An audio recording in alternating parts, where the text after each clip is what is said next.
Bienvenue dans l'Africa Newsroom, dernier volet ce vendredi de notre semaine spéciale Gabon avec un dossier consacré aux préparatifs de la CAN 2017. Comment avance-t-il?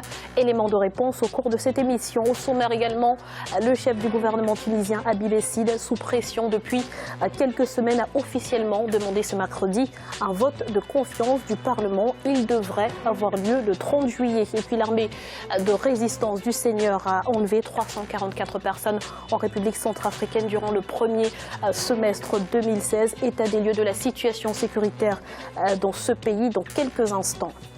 Avec nous sur ce plateau, un invité, Yacine Boily. Bonsoir, vous êtes journaliste sportif. Merci d'avoir accepté notre invitation. Bonsoir, bonsoir à nos amis téléspectateurs.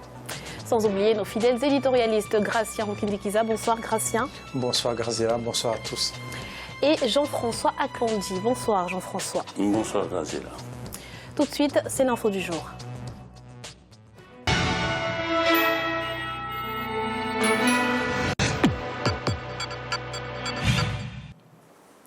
Les députés tunisiens décideront le 30 juillet 2016 s'ils renouvellent ou non leur confiance au Premier ministre Habib Essid, alors qu'un bras de fer sur les modalités de son départ se joue en coulisses depuis le 2 juin. Explication avec Corinne Kamdem.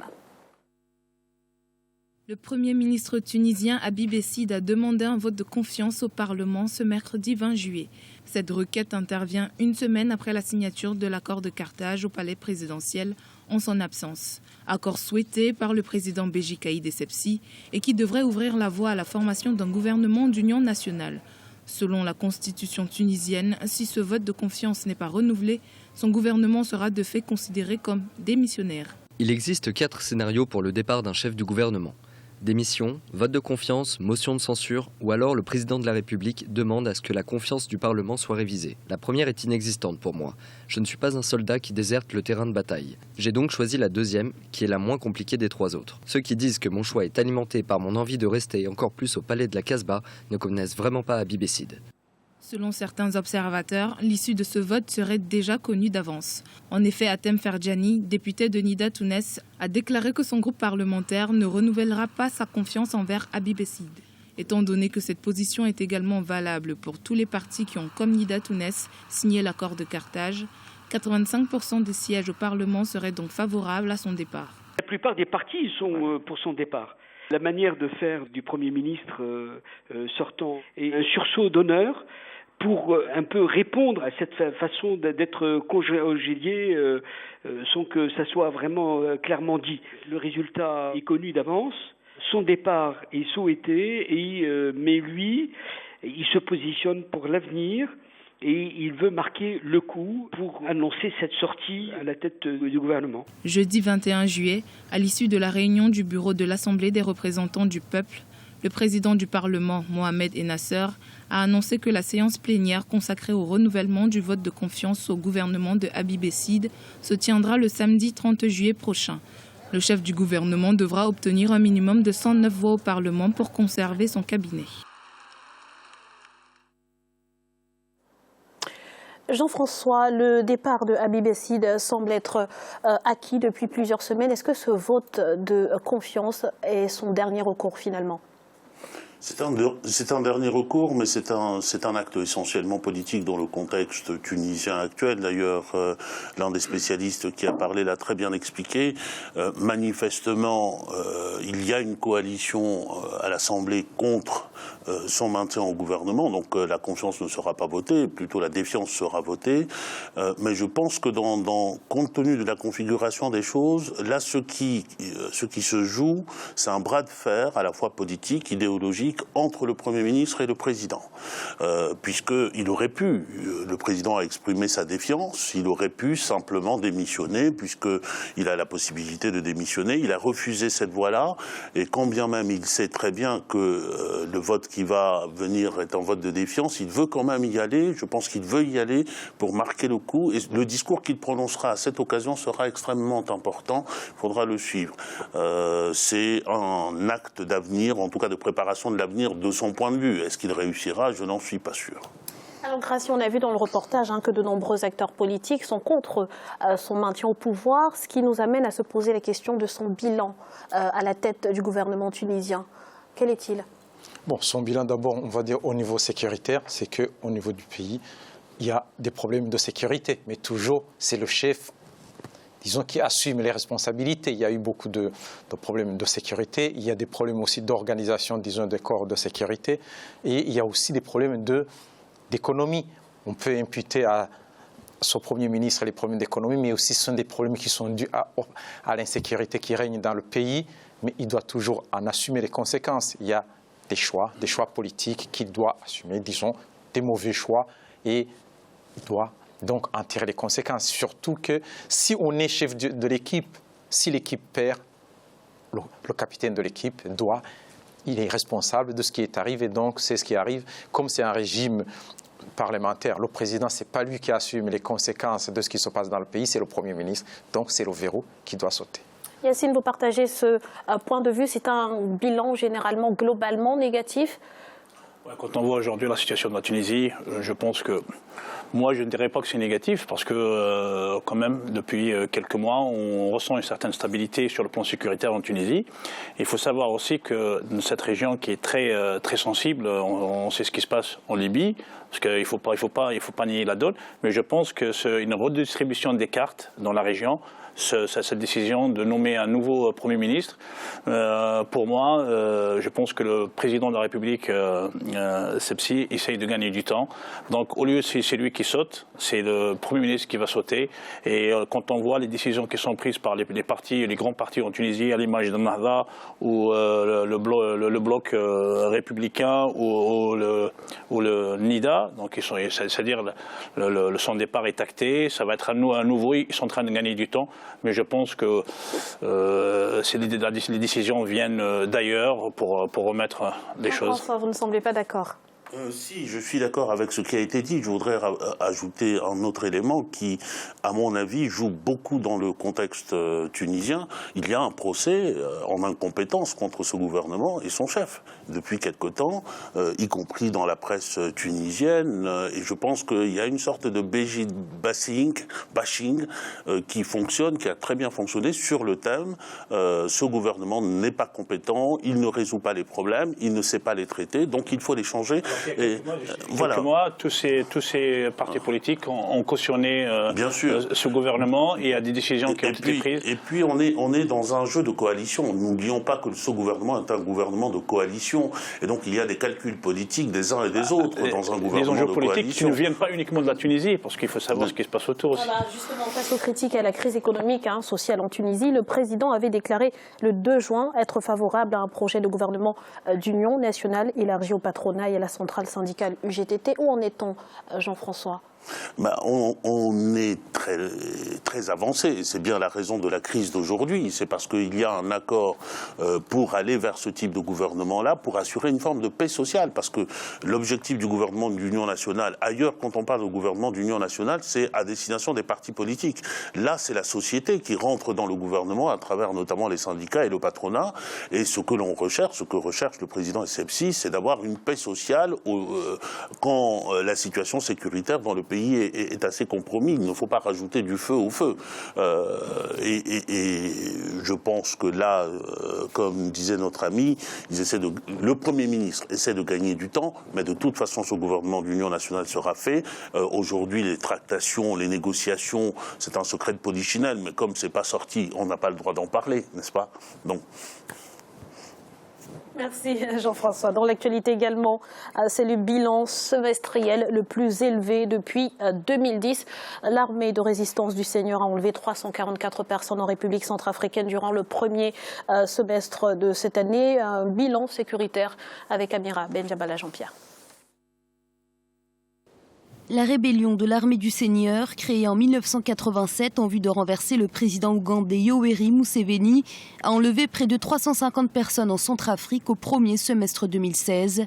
C'est bien plus que dans les 6 premiers mois de chaque année depuis 2010. Ces données, publiées par une ONG, interviennent au moment où l'Ouganda envisage de retirer de la Centrafrique ses troupes luttant contre la LRA. Nous savons qu'il y a eu un accord qui avait été signé avec le gouvernement centrafricain par les autorités ougandaises et les autorités américaines afin de constituer une force pour les rebelles de la LRA. Malheureusement, ils sont encore sur le territoire centrafricain. Dire qu'ils sont affaiblis, ça c'est une question qui est totalement mitigée. Nous voulons tout simplement qu'ils quittent le territoire centrafricain, qu'ils aillent résoudre leurs problèmes ougandais. En plus des 2000 soldats ougandais engagés dans la lutte contre la LRA, quelques 10 000 casques bleus de la MINUSCA sont par ailleurs déployés dans le pays pour protéger les civils des affrontements entre l'ex-Séléka et les anti-Balaka. La stabilité sécuritaire reste en effet primordiale pour développer le pays. Une stabilité qu'avait promis le nouveau président Faustin Archange Touadéra le 9 juillet lors du bilan de ses 100 jours à la tête du pays. Le président Touadéra est en train de tout faire, de mettre en œuvre, de faire en sorte qu'il y ait le retour de la sécurité sur l'étendue du territoire centrafricain. Face à ces groupes armés qui pullulent à travers tout le territoire, le chef de l'État appelle à la solidarité. L'unité, la meilleure défense face aux milices venues diviser. Gratien, on l'a pensé affaibli par la capture ou la défection de plusieurs de ses chefs, mais cette rébellion n'a finalement pas perdu sa capacité de nuisance. Oui, c'est une rébellion très ancienne, aussi très bien organisée, qui a des gens très aguerris, qui recrutent des jeunes, mais qui est très mal combattue. Que ce soit en Ouganda, que ce soit en République centrafricaine. C'est une rébellion. Pour la combattre, il faut qu'il y ait du renseignement, il faut qu'il y ait des unités spéciales, des unités commando. Il y a les Américains dans le nord de l'Ouganda, mais on voit bien que cette façon de combattre, je dirais, c'est qu'on aligne une armée régulière qui combat à la manière classique et on combat un ennemi invisible. Et du coup, il y a des dégâts. Donc il faut que ces unités changent les méthodes de combat et aussi. Mais le problème, c'est que ça se passe en République centrafricaine déjà, qui a un pays qui a des problèmes de son armée. Justement, Jean-François, qu'est-ce qui a facilité la pénétration des LRA en Centrafrique ? Mais la situation sécuritaire de la République centrafricaine, d'abord la situation géographique d'une manière générale. La République centrafricaine, c'est un pays qui est très peu peuplé, aujourd'hui autour de 4 millions d'habitants. C'est un pays qui est plus grand que la France, donc, et qui est très vaste, avec des espaces qui ne sont pas des espaces habités. Donc le contrôle de ce type de territoire est extrêmement difficile, mais cela a été favorisé aussi par la déliquescence des forces armées centrafricaines et par la suite tous les autres événements. Il n'y a pas que la LRA. Il y a la Séléka qui a été indiquée ici. Nous avons également les anti-Balaka. Nous sommes dans une situation où l'État, aujourd'hui, ne maîtrise plus rien. Et d'ailleurs, il n'y a pas d'armée centrafricaine. Aujourd'hui, le projet est de reconstituer cette armée-là. Donc on est dans cette situation-là. Et aujourd'hui, on ne voit pas, en tout cas personnellement, je ne vois pas les ingrédients qui permettraient de sortir de cette crise-là aujourd'hui. Alors, Jean-François, le 9 juillet, lors de son discours pour ses 100 jours, le président Faustin Archange Touadéra a déclaré que la patrie est en danger avec des régions entières contrôlées par des groupes armés. Est-ce un aveu d'impuissance ? C'est d'abord un diagnostic. Pour moi, c'est un diagnostic et il est bon que ce diagnostic soit partagé. Je crois que toutes les autorités centrafricaines partagent ce diagnostic-là et tous les citoyens centrafricains qui voient bien qu'en dehors de Bangui, le pouvoir centrafricain n'a pas d'autorité. Ce sont les groupes rebelles, dits rebelles, que moi j'appelle des bandes et des gangs armés qui occupent l'ensemble du territoire. Mais il reste maintenant à savoir si on est d'accord sur les solutions. Et c'est là que le bas blesse. Parce que il y a plusieurs mots de référence qui prolifèrent en République centrafricaine. Il y a réconciliation. Le président aime beaucoup parler de réconciliation et de discussion, de dialogue. Et puis du côté des groupes armés, on parle de dialogue inclusif. Et puis dans tout cela, l'Assemblée nationale qui s'est réunie récemment a évoqué notamment la question de la justice à travers la Cour pénale spéciale. Et je pense qu'il faut résoudre très très vite la quadrature du cercle autour de ces différents éléments-là. La discussion, bien sûr, le dialogue doit toujours être ouvert. Il n'est pas exclu qu'il y ait des revendications qui soient des revendications légitimes, évidemment, de tel ou tel groupe, mais il faudrait aussi discuter à partir d'un certain nombre de principes clairs. Pour moi, j'en vois deux. Le premier principe, c'est que celui qui a tué, celui qui est criminel, doit passer par la case justice. Et que, par ailleurs, il faut déposer les armes. On ne négocie pas. Je l'ai déjà dit plusieurs fois ici, on ne négocie pas avec un fusil sur la tempe. Donc,